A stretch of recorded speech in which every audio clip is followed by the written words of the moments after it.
Good day mga ka-travelers, and welcome back na naman dito sa ating channel. Panibagong idea na naman tayo mga travelers. So nandito tayo ngayon sa lugar na sa bahay na nabili natin mga travelers na sa halagang 5,000. So papakita ko sa inyo, update lang ito. So hindi ko pa ito napa-improve talaga ng gusto, gawa ng na-busy. Ito mga ka-travelers, papakita ko na sa inyo. Siyempre, paki-subscribe naman guys ng ating channel and paki-click ang notification bell, click niyo po yung all. So ito yung labas ng ating nabiling bahay. Ayan o. So, ayan, sira-sira pa mga travelers, hindi ko pa napayos. So, tinapalan ko lang muna ng sako. Ito. Ayan. Tapos yung labas, siyempre wala na. Sira na itong plywood, talagang lumubo na. And palitin na mga travelers na. So, ito. Kita ko sa inyo sa loob. Ganito sa loob niya. Yan. Wala na, damage na talaga mga travelers to. Sira na yung pinto. Palitin na ng dingding, ayan o. So, pwede na talagang dukutin yung loob ng pintuan. Pati bintana. Ayan. So, ipapalit natin dito hardiplex na, mga travelers. Imbis na plywood, kasi ang hardiplex talagang tumatagal ng matagal na panahon. So, ayan yung ating bubong. Okay pa naman yung yero niya. So, need lang lagyan ng bulkasil. At lagyan lang ng pinturahan lang ng pang waterproofing.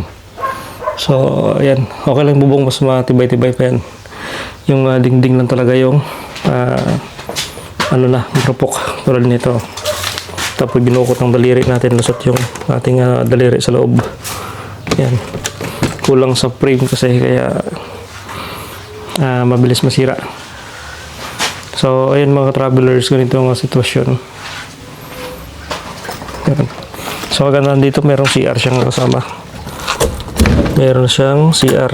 Kaya hindi ka naman problema sa pagbubutas para sa CR. So halagang 5K mga travelers. Ito yung sakop natin. So nagbakod na ako. Naglagay na ako ng paglalagay ng poste. So hanggang dito. Ayan yung pinaka-gate ko mga travelers. Kasi merong daanan dyan. Yan, hanggang dito sa may hanggang dito sa may kahoy na yan, Gemilina. Yan, hanggang dito sa Gemilina papunta doon mga travelers sa dulo. So yan yung yan yung sakop niya. Ito, nag-ready na rin ako dito ng mga butas para sa poste. Yan. So, mababaw lang naman yan. So, yun. At dito kasi dati may kusina to. Dito yung kusina ng dating tumira dito, ng may-ari. Tatanggalin ko to para extend yung bahay. So, hanggang dito siya. Siguro ang sukat na nito ay 20 by 20 na. So, hanggang dito mga travelers. Yan. Tapos hanggang doon yung ating pundasyon, pader. Tapos yung bubong ganyan na para sa kusina. So marami pang re-repair. Ito, ayusin pa to. Okay, tingnan natin yung CR. Yung CR nya, okay pa naman yung dingding nya. So, ito may susi.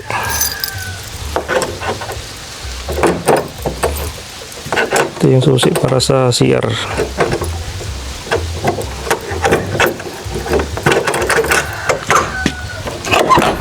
Okay, ayun, malaki yung CR nya. Ganyan po kalaki yung CR nya. Yung bowl nya, bago. Yan. So, naka tawag nito. Naka-concrete. Yan, matibay yung pagkagawa nitong CR. Okay, kasi plano ko dito mga travelers magmanok. Talaga ng manok na Orpington. Kaya yun, dito ako nagpapwisto. So dito ako nakabili ng lupa. So sa marami kasing nagtatanong sa atin kung ito ba ay titulado. Ayan mga travelers, sagutin na natin. Sa halagang 5,000 mga travelers, hindi ka makakabili ng may title. So sagot ko po, wala pong title yung nabili nating lupa, pero Pero ano po ito mga travelers, rights, kumbaga wala namang ditong gulo. At ang lupa na to ay for improvement mga travelers. So ito, gagawin natin tong fish pond. Yan, dito. So okay din naman to basta tag-ulan. Meron ditong tubig, kaya nga lang pagka tag-init o summertime, wala na pong tubig dito, nauubos na. Yan. So magtatanim din tayo ng gulay dito guys, doon. So isa din sa problema dito mga travelers, tubig. So medyo mahirap ang tubig dito. Pero pag ngayong summer, medyo mahirap gawa ng talagang walang tubig ang balon, walang tubig ang ilog. So walang tubig ang linya namin na yan na blue. So doon galing yan sa sapa, walang tubig yan. At ano pa? Doon may tubig doon pero parang maubos na yung tubig doon sa may maliit na sapa-sapa. So yun mga travelers, yun lang ang problema dito, tubig. Wala namang problema sa sa solar, sa kuryente, mayroon namang solar. Yan, ang kuryente namin galing pa doon sa Isabela, malayo pa yun mga travelers, doon pa yun nanggagaling sa, makita niyo yung bukid na yun, doon pa nanggagaling mga 2 kilometers yung layo ng pinanggagalingan ng supply namin sa kuryente papunta dito. Okay, so ganun lang mga travelers. At tubig lang ang problema dito. Yun lang guys, no? Okay, sa idea na para makatipid ako dito at maganda yung pagkagawa, papalitan ko lang ito ng hardiplex, yung dingding. So yun. So yan mga travelers, dito naman sa may daanan. Yan, so mayroon mang bakod yan sa gilid. So, meron tayong daanan dito, papunta yan ng Piña Blanca, itong daanan nito, baliwag. So, pwede duman yung motor, sasakyan, tricycle, yan, papunta sa may bukid na yan. Ito naman, palabas na yan siya ng baliwag ito, palabas na siya ng Tuwigaraw. So, ito, hindi ko na ito tatanggalin. Dito ko lang ididikit yung dito ko ididikit yung screen para sa manok. Kasi hanggang dito kasi yung sa atin. Sukat ng lupa natin hanggang dito, itong sa may Jimilina. Diretso doon sa dulo. Yan, so meron tayong katabi dito, dalawa. Yan, dalawang bahay yung katabi natin guys. Dito naman sa kabila si Kuyang Hill. Farmer din yan.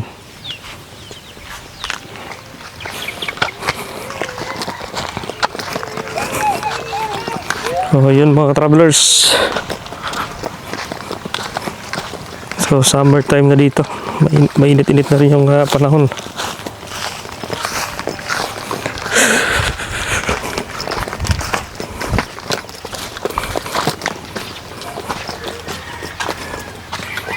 Okay. So yun mga travelers, so konti na lang yung tubig.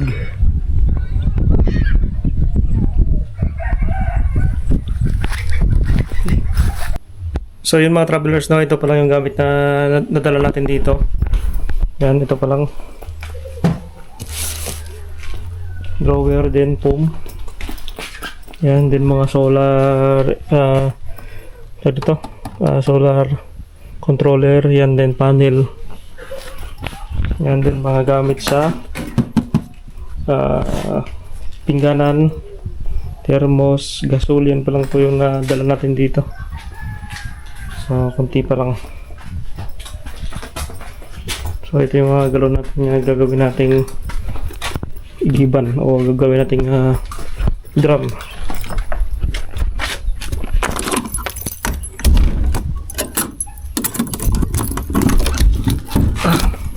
Tigas. So, wala na yung niya, doorknob na, sira na. Hindi na kasya. Problema kasi dito, kulang sa brace sa frame itong kanyang dingding, kaya lumubo mga ka-travelers. So, hindi maganda pagkagawa. So yan mga travelers, no? So Okay na to sa halagang 5,000 na pesos. Okay na mga travelers. At hindi ka na lugi. Gawa ng konting repair na lang din. Meron na siyang bubong, poste, dingding na lang yung i-repair natin. At yan, maliit na kusina na lang yung idadagdag natin dito. So konti na lang mga travelers, no? So mag-extend tayo dito ng kusina-kusina lang na maliit para meron tayong lutuan. Then dito doon yung kusina pala. Dito tambayan. Lagyan natin ng kapihan dito mga travelers para maganda magkape pag umaga dito. Then pakita ko sa inyo dito yung kasi natin. So hindi ko na nakuha yung panel.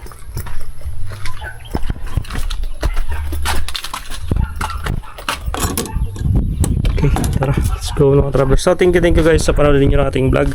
At siguro sunod na linggo unti-unti na natin to ayos ang bahay na to. So palitan natin ng dingding at i-repair natin yung bubong, pinturahan natin muna, and nilagay mo tayo ng bakod mga travelers, no?